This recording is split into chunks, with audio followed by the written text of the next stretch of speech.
Yo! Gusto mo bang maging pogi? Eto na, tuts kung paano maging pogi. Mabilis at madaling sundan. Unang, malinis sa katawan. Una, hygiene bro. Maligo araw-araw, mag-toothbrush at huwag kalimutan ang pabango. Ikalawang, ayusin ang sarili. Next, ayusin ang forma. Hindi kailangan mahal. Basta malinis, maayos at bagay sa'yo.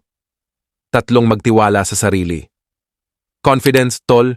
Kahit simpleng tao ka lang, kung confident ka, pogi ka sa mata ng iba. Ikaapat, maging magalang. Respeto sa lahat. Gentleman ka dapat. Sa babae, sa matanda, kahit sa bata.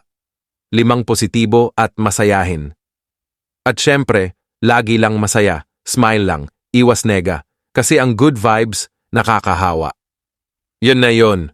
Tandaan, hindi lang sa itsura ang pagiging pogi, kundi sa asal at ugali rin. Like and follow kung nakarelate ka.